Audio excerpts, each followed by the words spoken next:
Have you ever replayed a single sentence someone said to you hours later, in the shower, in traffic, lying awake at night, long after the person who said it has completely forgotten the conversation ever happened?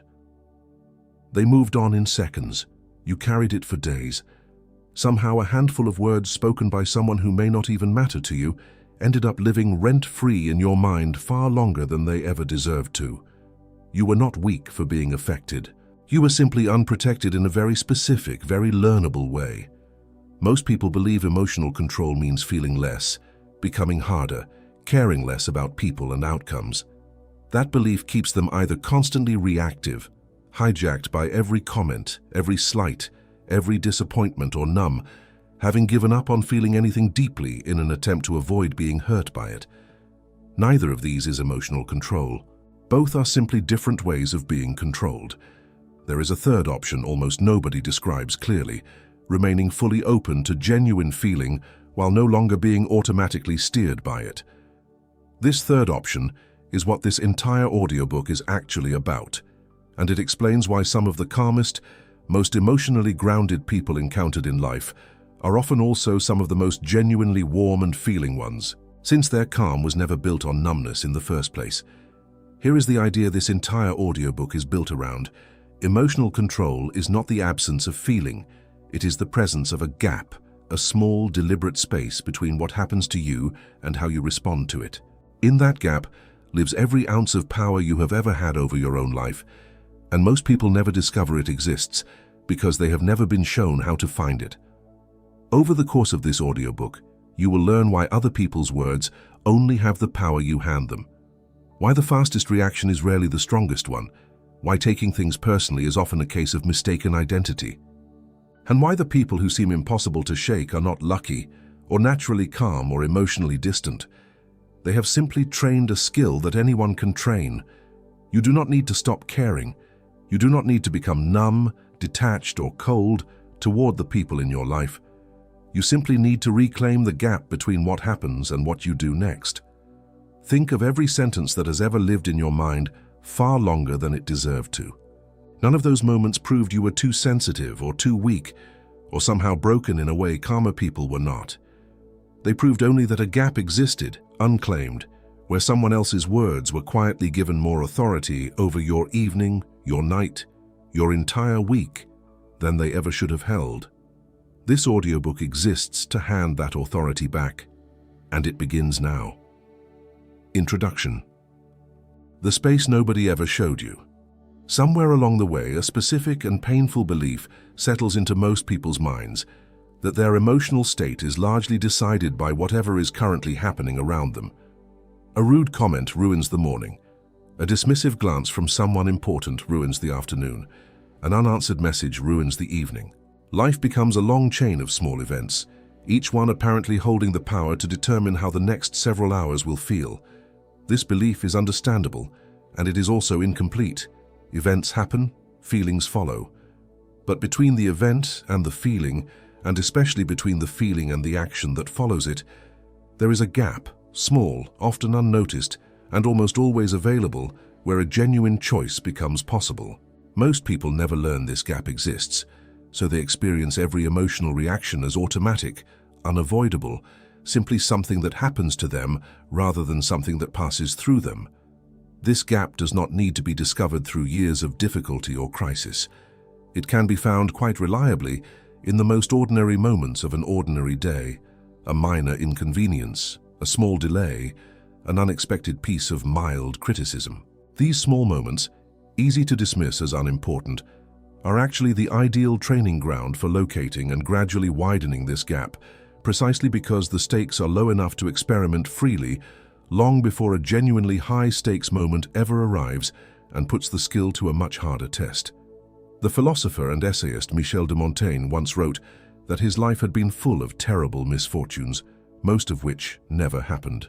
Applied here, an enormous amount of emotional suffering is not actually produced by events themselves, but by the anticipation, replaying, and interpretation layered on top of those events afterward, in the space where a genuine choice was actually available the entire time.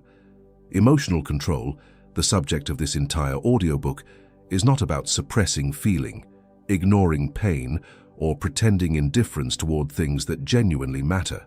It describes something closer to a skilled sailor, adjusting the sails in changing wind, not controlling the weather itself, which is impossible, but controlling the response to it completely, which changes everything about where the boat actually ends up. Across the chapters ahead, you will learn to recognize the 5 emotional leaks that quietly hand your power to other people without you noticing, how a fraction of a second can completely change the outcome of a difficult moment, why your triggers are older and more specific than they appear, and how the people who seem unshakable have built that steadiness deliberately, one ordinary moment at a time, rather than being born with some rare emotional immunity the rest of the world was simply denied. None of this requires a naturally calm temperament to begin with, and it does not require years of therapy or formal training, though both can certainly help alongside it. It requires attention, redirected toward a gap that has been there the entire time, simply unnoticed, and a willingness to practice widening that gap deliberately in small, ordinary moments, long before it is ever tested by a genuinely difficult one. Chapter 1. Why your reactions are being used against you. Every reaction reveals information. A flinch reveals what wounds. A raised voice reveals what threatens. A long silence followed by a defensive explanation reveals exactly where an insecurity lives. This information is not dangerous by itself. It becomes dangerous the moment someone else learns to use it, deliberately or simply out of habit, to predict and provoke a specific response whenever they want one. Consider a workplace dynamic where one colleague consistently makes a particular kind of comment right before an important meeting, seemingly minor criticism, delivered casually. If that comment reliably produces visible frustration, that frustration becomes a tool, whether the colleague is doing it consciously or not, a way of destabilizing composure right before a moment where composure matters most. The frustration was real. Its timing and its usefulness to someone else was not accidental. This is the uncomfortable core of this chapter. Reactions are rarely private. They are observed, learned, and in many cases, deliberately triggered, precisely because they are predictable. The person who can be reliably provoked into anger becomes easy to distract during an important negotiation. The person who can be reliably provoked into anxious over-explanation becomes easy to manipulate into justifying themselves out of a position they never needed to defend in the first place. None of this requires a room full of calculating manipulators to matter. Most people who exploit predictable reactions are not villains plotting carefully. They are simply people who have noticed, sometimes without full awareness, which specific comments produce a specific effect, and who repeat what works, the same way anyone repeats any behavior that reliably produces a desired result. Removing the predictability of the reaction removes the incentive to keep producing it. There is a final point worth making in this opening chapter, that this dynamic runs in both directions simultaneously. Just as someone else's provocations can be studied and understood, so too can personal reactions be studied by others, sometimes with good intentions, sometimes without. Becoming aware of this two-way visibility is not a reason for suspicion toward every person encountered. It is simply a reason to treat one's own reactions with the same deliberate care given to any other valuable resource, since, once understood by someone else, a reaction becomes information that can either be respected or exploited, depending entirely on the character of whoever happens to be holding it. The first step toward genuine emotional control is recognizing this dynamic honestly, not with paranoia toward every person in a life, but with clear-eyed awareness that an easily provoked reaction is not a private, harmless thing. It is information, and in the wrong hands or even in careless ones, it becomes a lever, one that only works for as long as it continues pulling the exact reaction it was built to produce. Consider a family gathering where one relative reliably brings up a specific sensitive topic, seemingly by accident, every single time a particular reaction has been produced in the past.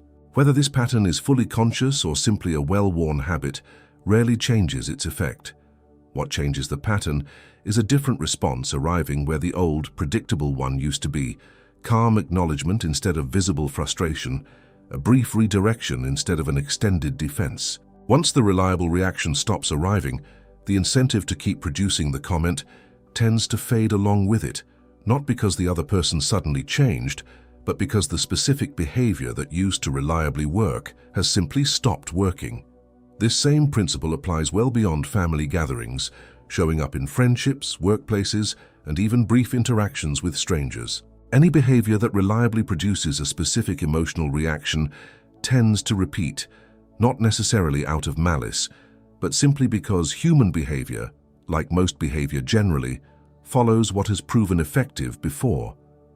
Removing the effectiveness of a specific provocation is almost always more powerful and considerably more sustainable than attempting to convince someone else to simply stop the behavior through direct confrontation alone.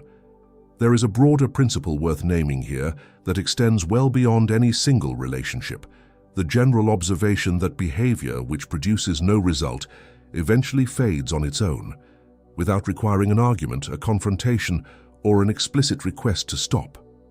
This is not a passive strategy born of avoidance. It is a deliberate, patient one, built on the simple, well-established pattern that human behavior of nearly every kind gradually adjusts toward whatever continues to produce results and away from whatever consistently fails to produce them. Chapter 2. The 5 emotional leaks that give away your power. Certain patterns quietly hand emotional power to other people, often without a single word being said aloud about it. Recognizing these 5 leaks is the first practical step toward closing them. The first leak is visible frustration, displayed the instant it appears, sighing loudly, tensing dramatically, letting an entire room see a reaction unfold in real time. This immediate visibility hands over exactly the information described in the previous chapter, confirming precisely which comment, situation, or person is capable of producing a reaction on command. The second leak is repeated over explanation in response to criticism, addressed in earlier chapters within this series, but worth naming again specifically as an emotional leak. Excessive justification after a single mild criticism signals that the criticism landed considerably harder than its actual size warranted, inviting more of the exact same criticism in the future, precisely because it clearly works. The third leak is checking for a reaction after saying or doing something vulnerable, scanning a face immediately for approval or disapproval. This visible need for immediate feedback hands enormous power to whoever is being watched, allowing them, intentionally or not, to control someone else's emotional state simply through their own facial expression. The fourth leak is retaliatory tone, matching someone else's hostility or coldness with an equal and immediate hostility or coldness of your own. This leak feels like standing up for yourself in the moment, and it frequently accomplishes the opposite, confirming that the original behavior successfully produced exactly the emotional shift it was aiming for. The fifth leak is rumination, replaying a difficult interaction repeatedly, long after it has ended, effectively allowing a single moment to occupy hours or days of continued attention that the original event never actually earned on its own merit. Rumination extends the power of a single provocation far beyond its actual original duration, handing it a kind of ongoing, rent-free residence in a mind that could otherwise have moved on entirely. Recognizing these 5 leaks does not mean suppressing every visible reaction permanently, which would simply trade one kind of imbalance for another. It means noticing where a reaction is being handed over automatically without genuine choice, and building enough of a pause to decide deliberately rather than reflexively what actually gets revealed and what gets kept. These 5 leaks tend to reinforce one another in a specific, self-perpetuating cycle. Visible frustration invites more provocation. More provocation increases rumination afterward. Increased rumination makes the next provocation land even harder than the one before it, since the mind is already primed and slightly raw from replaying the last one. Interrupting any single point in this cycle tends to weaken the entire pattern, which is precisely why even one of these 5 leaks closed deliberately often produces a noticeably calmer experience across all the others as well. It is worth adding an important clarification here. Closing these leaks does not mean becoming an emotionally unreadable, expressionless presence in every situation. Genuine, appropriate emotional expression, laughter, warmth, honest disappointment shared with people who have earned that vulnerability remains an important part of real connection. The leaks described in this chapter refer specifically to reactions handed over automatically without choice, in situations where that automatic reaction is actively being used or could easily be used against the person producing it. There is a useful check worth applying here, asking whether a specific reaction, if it became predictable and repeatable, would give someone else meaningful leverage over future interactions. A predictable burst of frustration during a specific type of negotiation gives real leverage to whoever sits across that table. A predictable moment of genuine laughter shared with a close friend gives no such leverage to anyone, since it is not the kind of reaction that benefits from being deliberately provoked.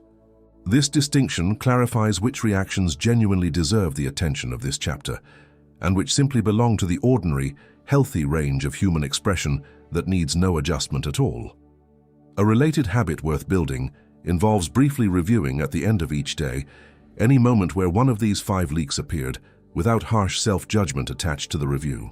Simply noting, that was a preemptive apology or that was rumination continuing longer than it needed to, trains the same kind of pattern recognition that eventually allows these leaks to be caught in real time, in the middle of a conversation, rather than only identified in hindsight once the moment has already passed. Before we move into the next chapter, if recognizing these patterns is already resonating with you, this is a good moment to hit subscribe, because every audiobook in this series builds toward the same underlying skill, presence, and composure that cannot be easily provoked or predicted. Now, let's continue, because what comes next is where this entire skill actually becomes trainable in real time. Chapter 3. The half-second that changes everything. Between any provocation and any response, there exists a genuine gap, often no longer than half a second, where a completely different outcome becomes available. Most people never notice this gap because their attention is entirely absorbed by the provocation itself, and the response arrives before any conscious choice has actually taken place. This gap can be widened deliberately, not through willpower alone, but through a specific learnable habit. Noticing the very first physical sensation of a strong reaction beginning, a tightening in the chest, a flush of heat in the face, a clenching in the jaw, and treating that sensation as a signal to pause rather than as a command to act immediately.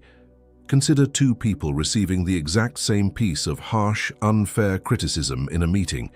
The first person responds within a second, defensive, sharp, immediately matching the tone of the criticism.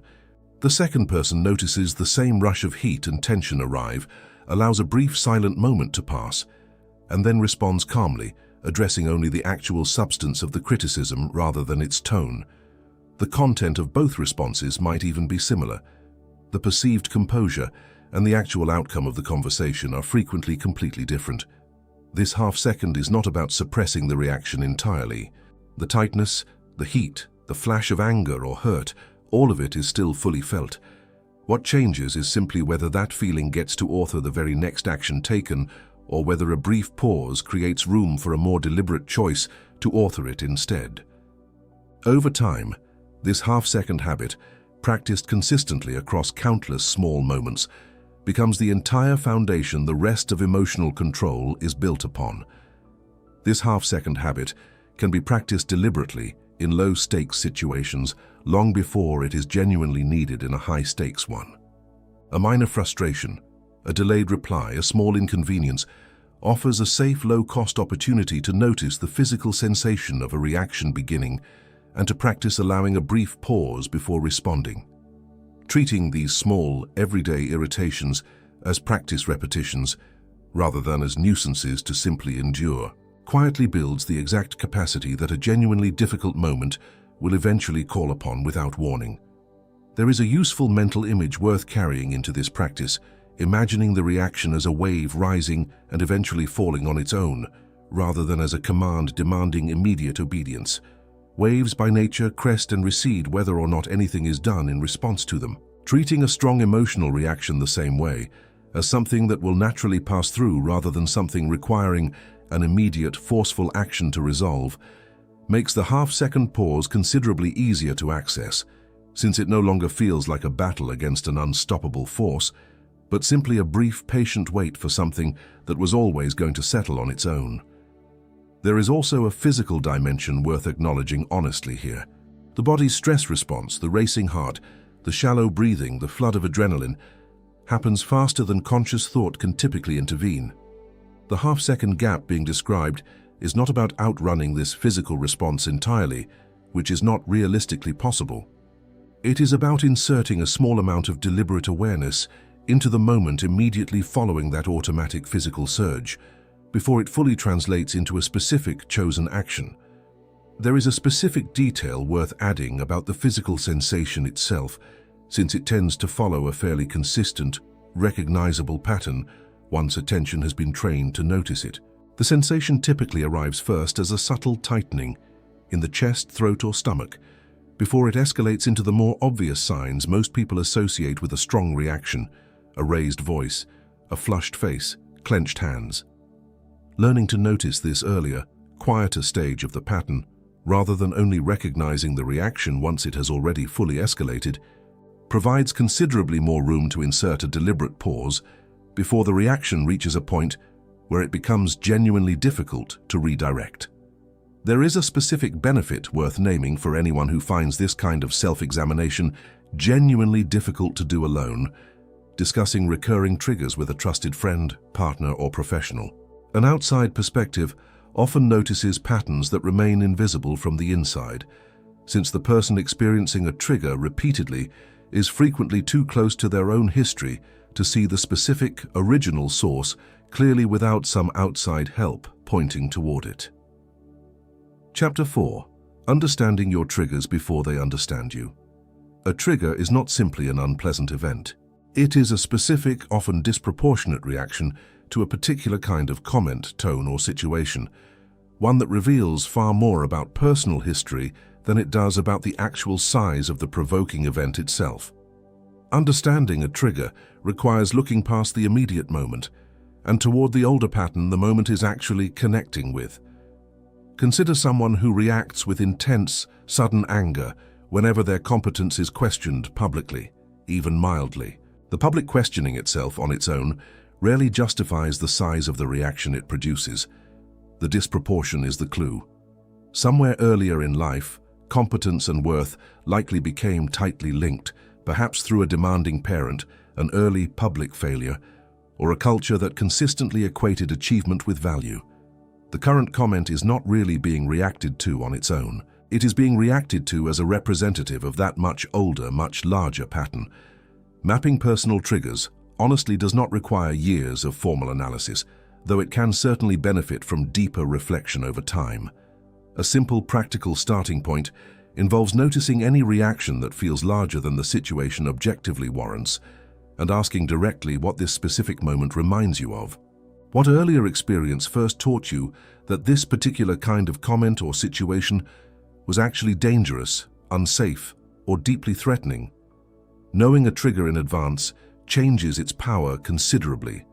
An unexamined trigger fires automatically and completely, hijacking attention and behavior without warning. A recognized trigger still produces the same initial physical sensation, but it arrives with a kind of built-in warning label attached. This reaction is larger than the moment. Something older is being activated here, which makes the pause described in the previous chapter considerably easier to access even in the heat of an actual triggering moment. There is a specific value in mapping triggers before they are urgently needed, rather than attempting this reflection for the first time in the middle of an actual triggering event. A brief, honest review conducted during a calm moment of the 2 or 3 situations that most reliably produce an outsized reaction creates a kind of personal, early warning map. Once this map exists, a rising reaction can often be identified almost immediately. Oh, this is the competence trigger. Oh, this is the abandonment trigger, which shortens considerably the time it takes to access the pause this audiobook keeps returning to. There is also value in noticing which triggers have softened over time and which remain fully active, since this can shift meaningfully across years as circumstances, relationships, and self-understanding continue to evolve. A trigger that once produced an intense reaction in early adulthood may soften considerably by midlife, while an entirely different, previously unnoticed trigger might emerge for the first time following a new experience. Treating this map as a living document, revisited occasionally rather than fixed permanently in place, keeps the awareness accurate, rather than relying on an outdated understanding of triggers that may have already shifted considerably since they were first identified. Chapter 5. The difference between feeling and reacting. Feeling and reacting are frequently treated as the same event, when they are actually two distinct stages, separated by that critical gap described earlier in this audiobook. A feeling is simply information, data about how a specific situation is landing internally. A reaction is a chosen or unchosen behavior that follows the feeling, and it is only the reaction, not the feeling itself, that actually determines outcomes in the world. This distinction matters because a great deal of emotional suffering comes not from feelings themselves, which tend to be temporary and self-limiting if simply allowed to exist, but from the belief that a feeling must immediately produce a corresponding action. Anger, left simply as a feeling, tends to rise and eventually fade on its own. Anger converted immediately into a sharp word or a rash decision produces consequences that often outlast the original feeling by weeks, months, or occasionally years. William Shakespeare, in the words given to Hamlet, wrote that nothing is either good or bad, but thinking makes it so. Applied to emotional control specifically, the raw feeling produced by an event is rarely the actual source of ongoing suffering. The interpretation layered on top of that feeling, the story constructed about what the feeling means, what it demands, and what must happen next because of it, is usually where the real damage, or the real relief, actually gets decided. Practicing this distinction means allowing a feeling to be fully felt, the heat of anger, the sting of embarrassment, the ache of disappointment, without immediately assuming that feeling requires an equally intense external reaction to match it. A feeling can be acknowledged honestly, even intensely, while the actual behavior that follows it remains calm, deliberate, and chosen rather than automatic. This is not suppression. It is simply separating two events that habit has trained most people to experience as a single, inseparable one. A useful practice for reinforcing this separation involves silently naming the feeling as it arrives. This is anger. This is embarrassment. This is disappointment, before deciding what, if anything, to do about it. This small act of naming creates a subtle but real distance between the feeling and the self-experiencing it, shifting the internal experience from being consumed by anger toward noticing anger as something currently present, a distinction that sounds small in description and tends to feel surprisingly significant in actual practice. This distinction also explains why the same difficult event can be handled well on one occasion and poorly on another, even by the same person. The event itself did not change. What changed was whether the feeling it produced was allowed to simply exist for a moment before a response was chosen, or whether exhaustion, distraction, or an already depleted emotional reserve caused the feeling and the reaction to collapse back into a single automatic event, exactly the pattern this chapter is describing how to separate. This same insight explains a common, confusing experience. Feeling perfectly calm about a difficult situation on one day and completely overwhelmed by an almost identical situation the following week. Rather than concluding that the second reaction reveals a hidden weakness, the first day's calm somehow masked, it is usually more accurate and more useful to examine what depleted the available capacity for that gap on the second occasion: poor sleep, an already stressful day, an unrelated worry consuming background attention. The gap between feeling and reacting is not a fixed permanent trait. It is a resource that fluctuates, and protecting it deliberately through adequate rest and reasonable daily demands is itself part of maintaining genuine emotional control over time. There is a further nuance worth adding here: the recognition that certain feelings left unaddressed for too long can eventually demand a more deliberate outlet than simply passing through quietly on their own. Journaling, physical movement, or an honest conversation with someone trusted often serve this purpose well, providing feelings with a genuine, healthy channel rather than requiring them to be endlessly delayed without any release at all. The gap between feeling and reacting is not meant to become a permanent suppression of feeling.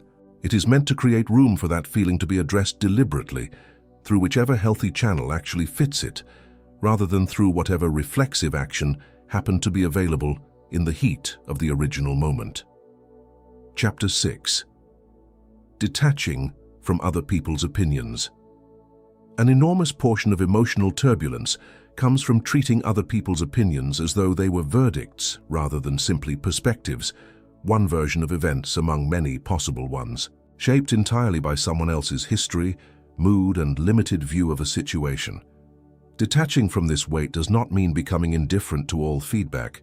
It means restoring opinions to their actual size, which is almost always smaller than the emotional reaction to them initially suggests. Consider how differently the same critical comment lands depending on who delivers it. A criticism from someone deeply trusted, who has consistently demonstrated genuine investment and understanding, carries real weight and deserves careful consideration. The exact same words, delivered by someone with little real knowledge of the situation or a clear pattern of criticizing everyone regardless of context, deserve considerably less emotional weight, even though the raw sentence itself might be identical in both cases. This chapter is not suggesting that feedback should be dismissed reflexively as a defense mechanism. It is suggesting that the emotional weight assigned to any given opinion should be calibrated to the credibility of its source and the accuracy of its content, rather than simply to the intensity or confidence with which it happened to be delivered. A loudly, confidently stated opinion is not automatically more accurate than a quiet, uncertain one, though it frequently feels that way in the moment it is being received. Detachment, properly understood here, is not coldness or indifference toward people.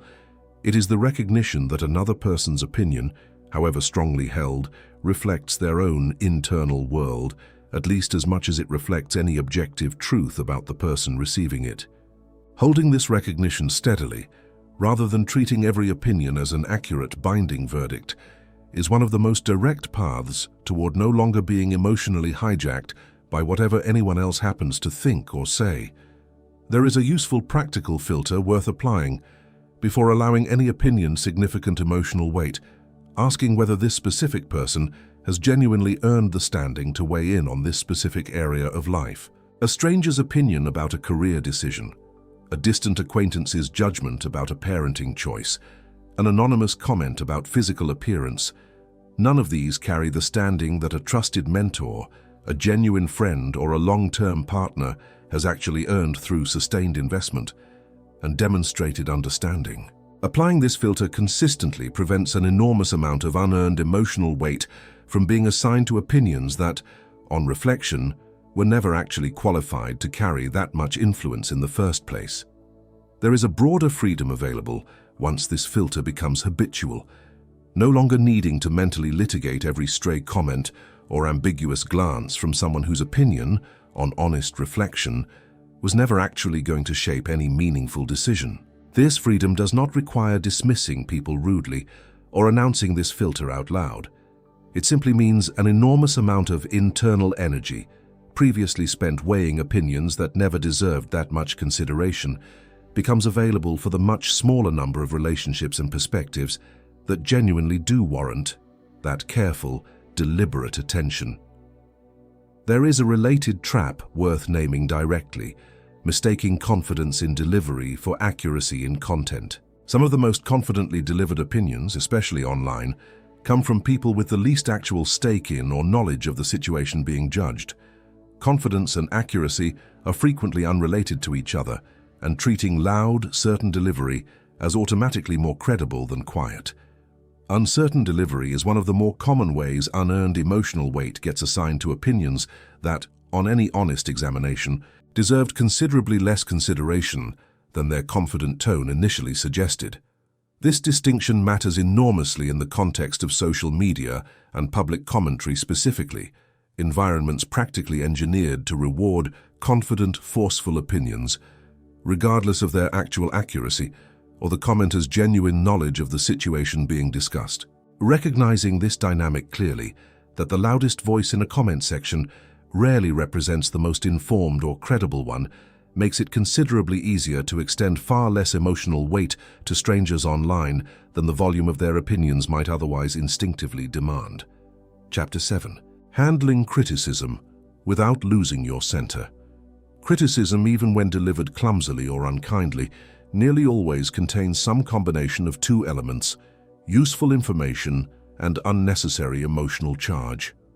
Learning to separate these two elements is one of the more advanced and genuinely useful skills within emotional control, because it allows real value to be extracted from difficult feedback without absorbing the full emotional weight the delivery happened to carry alongside it. Consider a piece of criticism delivered harshly, sarcastically, or with visible frustration attached. The instinctive response often treats the tone and the content as a single, inseparable unit, reacting defensively to the entire package at once. A more composed response deliberately separates the two, briefly setting the tone aside and asking plainly, regardless of how this was said, is there something true or useful buried inside it? This separation does not require pretending the harsh delivery did not happen or that it was acceptable. A boundary can still be set around how criticism is delivered in the future, entirely separate from whether any useful information happened to be buried inside this particular instance of it. The skill lies in handling these as two distinct issues, extracting whatever genuine value exists in the content, while addressing the delivery, if it warrants addressing, as its own separate matter entirely. There is also real value in learning to receive accurate criticism without immediately spiraling into excessive self-criticism as an overcorrection. Accurate, useful criticism deserves acknowledgement and, where appropriate, genuine change going forward. It does not require an extended period of self-punishment layered on top of that acknowledgement. Receiving criticism well means taking the lesson seriously without taking the messenger or the discomfort of the moment itself quite so personally. There is a related skill worth naming directly, distinguishing between criticism of a specific action and criticism that feels like it is targeting identity as a whole. "You made an error in this report" is fundamentally different from "you are careless," even when both arrive wrapped in similarly frustrated tones. Learning to hear the first version, even when it is delivered sounding like the second, mentally translating an identity-level attack back down into its more accurate, action-specific form, prevents an enormous amount of unnecessary damage to self-perception that the original comment, examined honestly, was never actually precise enough to justify. There is a useful phrase worth internalizing here, that feedback is data, not a verdict. Data can be examined, weighed against other evidence, accepted partially, or set aside entirely if it does not hold up under honest scrutiny. A verdict, by contrast, feels final and total, demanding either complete acceptance or complete rejection. Treating criticism consistently as data, rather than verdict, keeps the door open to genuine improvement without requiring the entire emotional weight of a final judgment to be absorbed every single time feedback happens to arrive. There is also a timing consideration worth naming, since criticism delivered in the heat of a stressful moment often carries a sharper edge than the same substantive point would carry if delivered calmly later. Recognizing that the tone of a specific moment may reflect the deliverer's own current stress rather than the actual severity of the underlying issue helps prevent an overreaction to delivery that would look considerably milder if the exact same words arrived on a calmer day. Chapter 8. The art of not taking things personally. A great deal of unnecessary suffering comes from assuming that other people's behavior is primarily about the person receiving it, when in most cases it says far more about the person producing it. A rude comment from a stranger having a difficult day, a curt response from a colleague buried in an unrelated crisis, a dismissive tone from someone carrying stress that has nothing to do with the current conversation, all of these are frequently mistaken for personal judgments, when they are actually simply spillover from someone else's internal state. This does not mean every uncomfortable interaction should be excused or ignored. Genuine mistreatment deserves a genuine, direct response. The distinction being drawn here is narrower, recognizing the difference between behavior that is actually, specifically about the person receiving it, and behavior that is simply passing through them on its way from someone else's unrelated stress, mood, or unresolved history. A useful practical habit involves asking, before assuming personal intent, whether this same behavior, from this same person, would likely have happened to almost anyone standing in this exact spot at this exact moment. If the honest answer is yes, the behavior was very likely about the other person's internal state, far more than it was about any specific quality of the person receiving it, and assigning it deep personal meaning simply manufactures suffering the situation never actually required. Epicurus, the ancient philosopher, is remembered for observing that a wise person does not grieve for what they lack, but rejoices in what they already have. Applied loosely here, a mind that spends less energy personalizing every ambiguous interaction has considerably more energy remaining for genuine connection, genuine work, and genuine enjoyment of whatever is actually going well in a given day, rather than that energy being consumed reconstructing meaning behind interactions that, on closer honest inspection, were rarely ever really about the person doing the reconstructing in the first place. A simple daily habit reinforces this shift considerably, briefly considering, whenever an interaction feels unexpectedly cold or sharp, what unrelated pressures the other person might currently be carrying. A difficult morning, an unresolved worry, simple exhaustion. This is not about excusing genuinely harmful behavior. It is about defaulting first toward the more statistically likely explanation that most people, most of the time, are simply reacting to their own unrelated circumstances rather than delivering a carefully considered judgment specifically about the person standing in front of them. There is a broader life pattern worth recognizing here as well, that the people most prone to harsh, dismissive treatment of others are frequently carrying the heaviest unresolved burdens themselves, whether or not that burden is ever made visible to the people around them. This observation is not offered as an excuse for genuinely harmful behavior, which still deserves clear boundaries regardless of its underlying cause. It is offered as a way of understanding that the sharpness so often mistaken for a personal verdict is, more often than not, simply spillover from a struggle that has nothing to do with the person receiving it.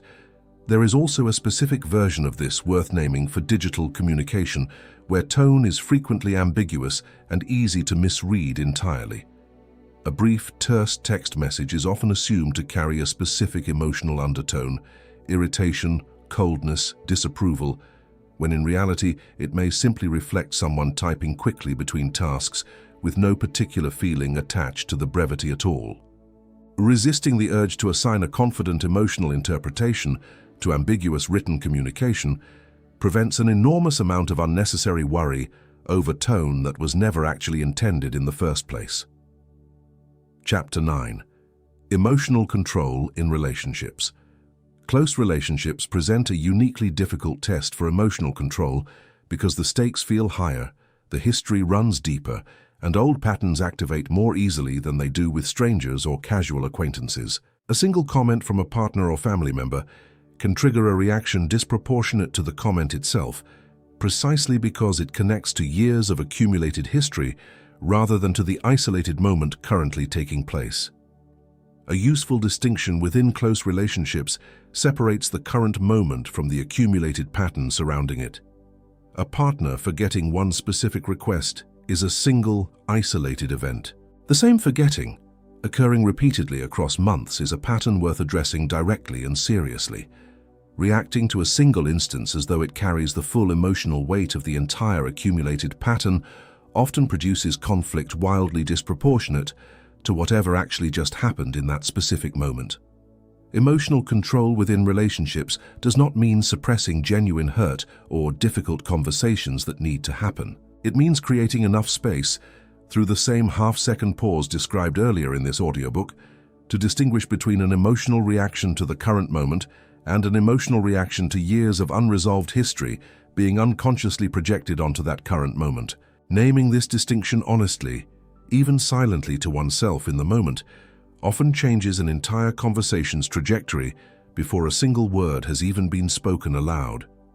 There is also a specific value in resisting the urge to react instantly to a partner's worst moment, an unfair comment made during genuine exhaustion, a sharp word spoken during a moment of real stress.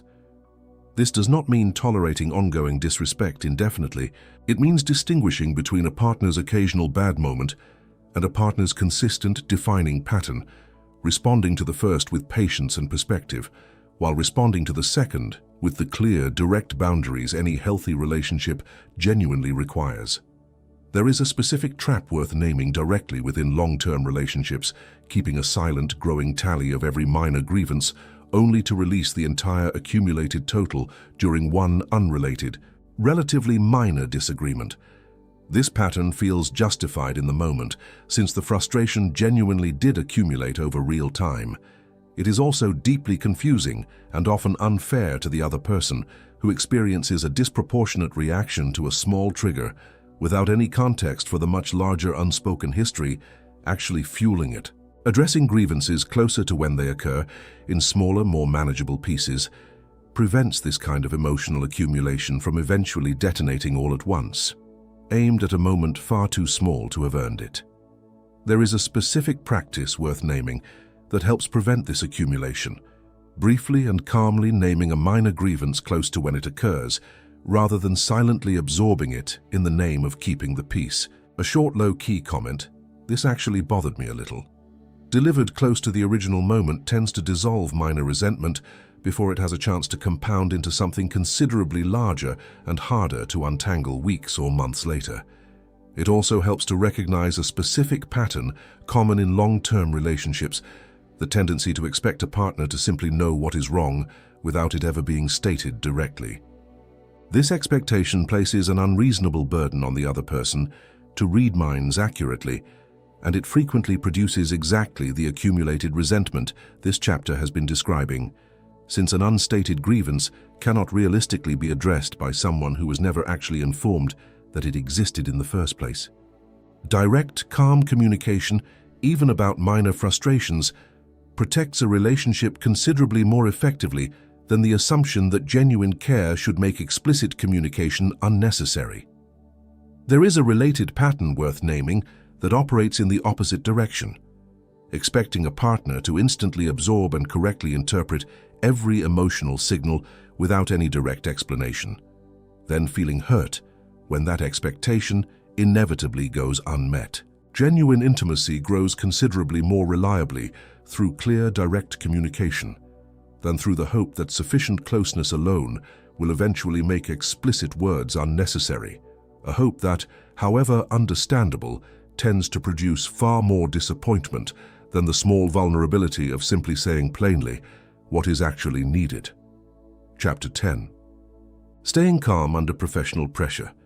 Professional environments regularly test emotional control under conditions specifically designed to make composure difficult: tight deadlines, public criticism in front of colleagues, sudden changes that upend carefully laid plans.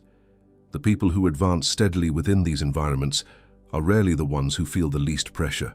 They are the ones who have trained the gap between pressure and reaction most consistently, so that pressure produces focused, deliberate behavior rather than visible reactive strain. Consider a public correction delivered by a supervisor during a group meeting, delivered perhaps more bluntly than necessary. The instinctive response often involves visible defensiveness, a flushed face, a sharp reply, or a lengthy justification offered on the spot. A more composed response acknowledges the substance briefly, without excessive defensiveness or excessive submission, and reserves any necessary further conversation about the delivery itself for a private, calmer moment later, rather than attempting to resolve both the content and the tone simultaneously in front of an audience. This composure under professional pressure is rarely about suppressing genuine frustration entirely. It is about choosing where and when that frustration gets addressed, rather than allowing it to surface immediately and publicly in the exact moment it first arises. A private, calm follow-up conversation about how feedback was delivered is almost always more effective and considerably more respected than an immediate public reaction produced entirely by the heat of the original moment. Over time, a reputation for composure under pressure becomes its own professional asset, entirely separate from technical skill or raw output. Colleagues and supervisors alike tend to bring higher stakes conversations, more sensitive information, and more significant responsibilities to the people whose emotional reactions are reliably measured and predictable in a calm direction, rather than to the people whose reactions under pressure are considerably harder to anticipate. There is a specific technique worth naming for the moments composure feels hardest to maintain: mentally separating the professional stakes of a situation from personal identity entirely. Viewing a difficult project setback as a solvable problem to be addressed, rather than as evidence about personal worth or competence. This reframing does not eliminate the pressure of a genuinely difficult professional situation. It simply keeps that pressure contained to the actual problem at hand, rather than allowing it to expand into a much larger, much more emotionally charged referendum on personal value that the original situation, examined honestly, was never actually about. This kind of professional composure also benefits from a specific preparation habit, briefly anticipating before a known high-pressure situation such as a performance review or a difficult client call, which specific comments or outcomes are most likely to trigger a strong reaction. Anticipating this in advance, rather than being caught entirely by surprise in the moment, allows the half-second pause described earlier in this audiobook to be accessed considerably more easily, since the mind has already been primed to expect a difficult moment rather than being blindsided by one arriving without warning. There is a further layer worth adding to this practice: deliberately rehearsing, in a calm moment, exactly how a composed response to a specific anticipated provocation might sound. This kind of mental rehearsal, while it may feel slightly artificial at first, tends to produce noticeably steadier results than facing a difficult moment entirely unprepared. Since the mind has already, in some small way, walked through the situation once before it actually arrives. There is a further consideration specific to leadership roles, where composure carries an added layer of importance since it tends to set the emotional tone for an entire team, rather than affecting only the individual experiencing it. A leader who remains visibly steady during a difficult moment often stabilizes an entire room simply through that steadiness, while a leader who reacts visibly and strongly during the same moment can inadvertently amplify anxiety throughout a team that is, in many cases, taking its emotional cues directly from whoever is perceived to be in charge. There is also a longer-term consideration worth naming: the cumulative effect of composure across an entire career rather than within any single difficult moment.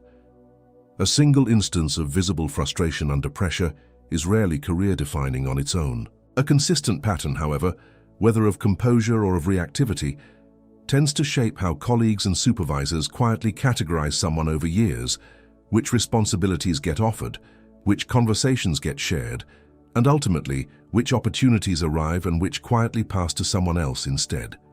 Chapter 11. Building emotional resilience over time.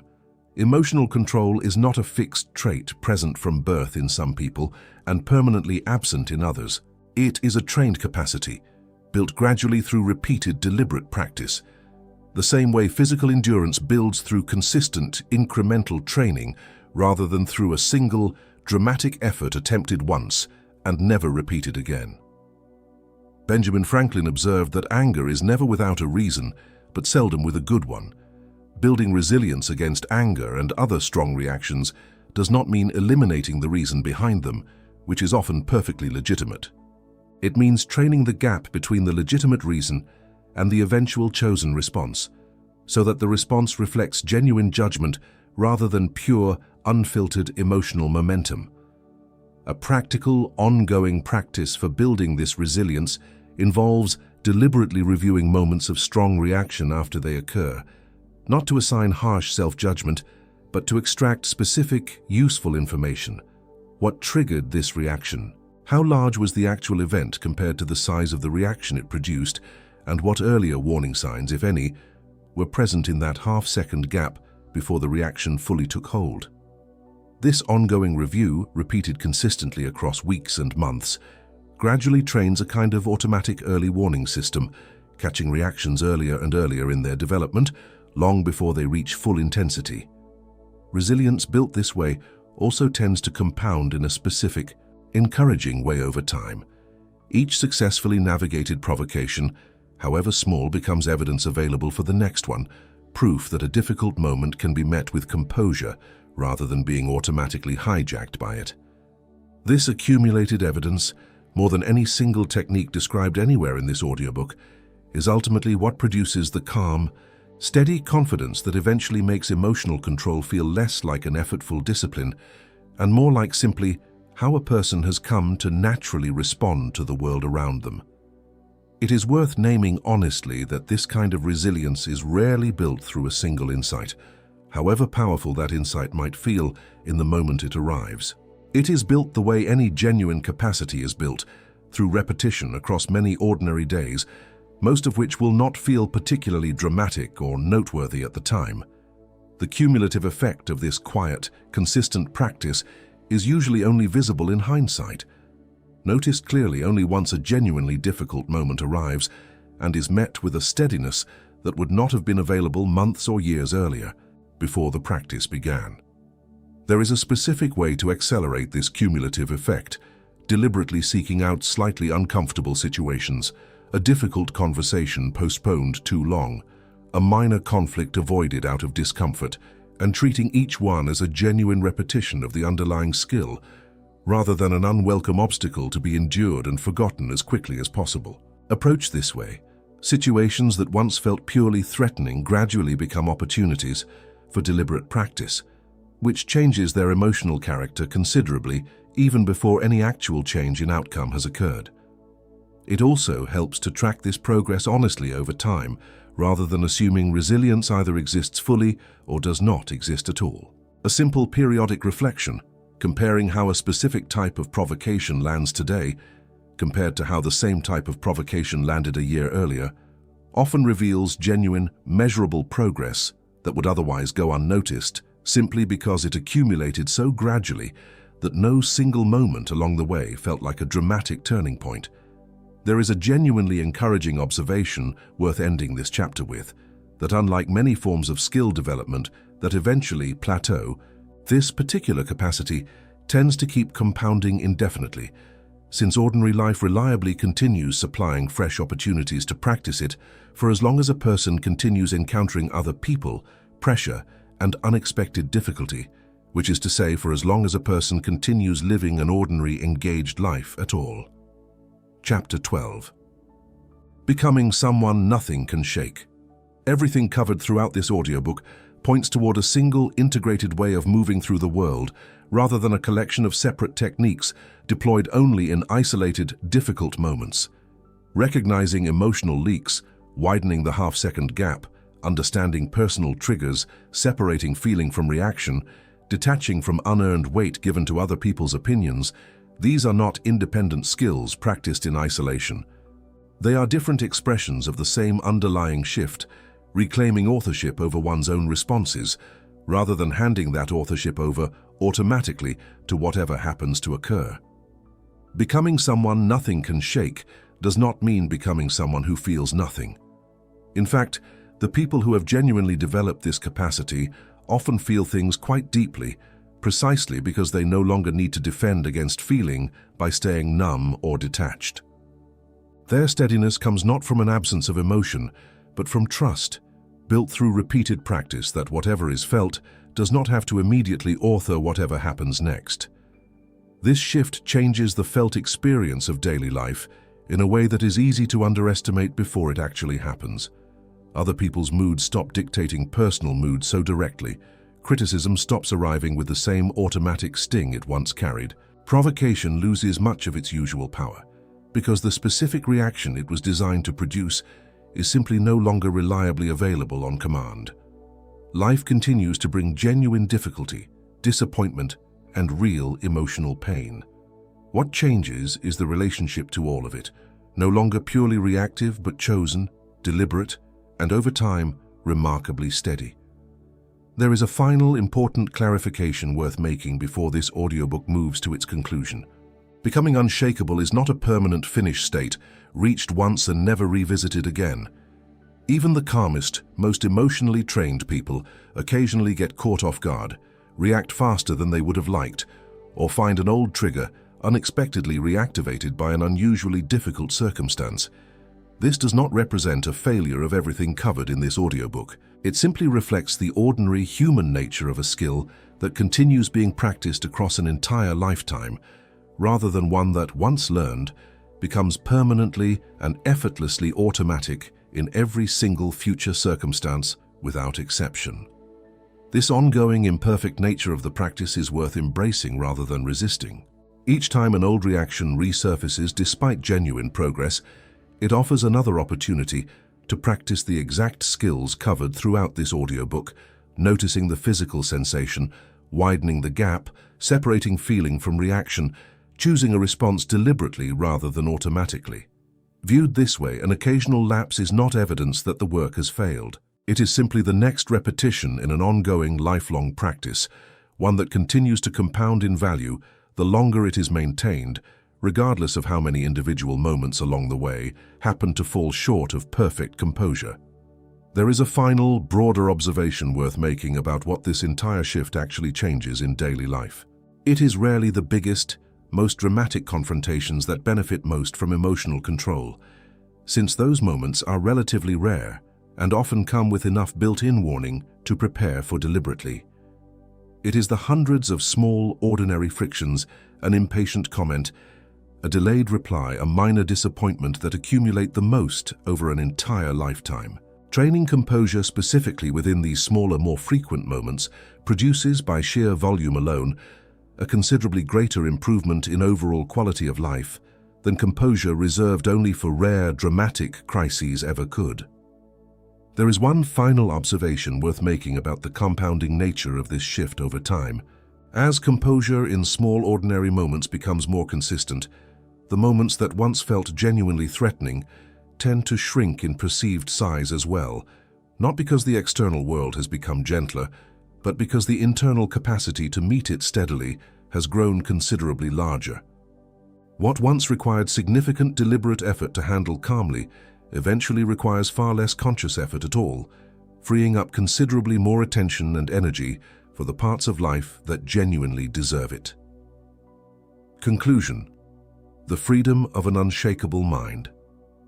Emotional control throughout this entire audiobook was never about becoming cold, detached, or indifferent to the people and events that genuinely matter in a life. It was about reclaiming a gap that always existed, quietly between what happens and how it gets responded to, a gap most people never learn exists until they are specifically shown where to look for it. Every chapter here returned to variations of the same underlying idea. Reactions are frequently observed and exploited long before they are ever consciously chosen. A half-second of deliberate pause changes nearly everything about how a difficult moment unfolds. Triggers, once understood, lose much of their power to hijack behavior without warning, and the people who seem genuinely unshakable were never simply lucky or naturally calm.